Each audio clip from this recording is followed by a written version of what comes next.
আজানের জবাব না দিলে কি হয়, ঘটনাটি শেষ পর্যন্ত শুনে যান, বড় একটি উপকার হবে। মসজিদে হারামে মাগরিবের আজান হচ্ছিল।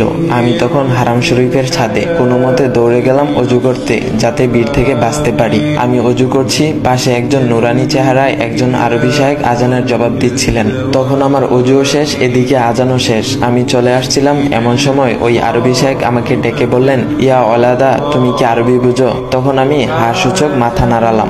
এরপর আরবি সাহেব বললেন, তোমাকে দেখে তো মনে হচ্ছে তুমি এলেমওয়ালা, তা তুমি কি করে পারলে আজানের জবাব না দিয়ে অজু করতে? তুমি কি জানো নবী করিম সাল্লাল্লাহু আলাইহি ওয়াসাল্লাম বলেছেন, তোমরা আজান শুনতে পেলে আজানের জবাব দিবে, অর্থাৎ মুয়াজ্জিন যেরূপ বলবে তোমরাও তদ্রূপ বলবে, তারপর আমার উপর দুরূদ পাঠ করবে। কেননা কেউ আমার উপর একবার দুরূদ পাঠ করলে আল্লাহ তার প্রতি 10 বার রহমত বর্ষণ করেন, সুবহানাল্লাহ, এবং ওই ব্যক্তির উপর নবী করিম সাল্লাল্লাহু আলাইহি ওয়াসাল্লামের শাফায়াত অবধারিত হয়। সহিহ মুসলিম 384।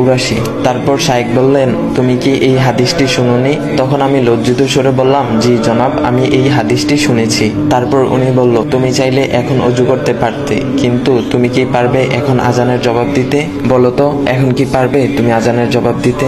তার মানে তুমি নবী করিম সাল্লাল্লাহু আলাইহি ইসলামের শাফায়াত পাওয়ার একটা সম্ভাবনা হারিয়ে ফেলেছো। এই কথাটা শোনার পর কলিজাটা মোচড় দিয়ে উঠেছিল। আমাদের সব আমল রবের কাছে কবুল হয় না, কিছু কিছু হয়, আবার কিছু কিছু হয় না। হয়তো আজকের আজানের জবাবটা আল্লাহ কবুল করে নিত। তখন আমার কিছু বলার ভাষা ছিল না, শুধু বললাম, শায়েখ, আমি আর কখনো এই আমলটা ছাড়বো না, ইনশাআল্লাহ। আমার জন্য দোয়া করবেন।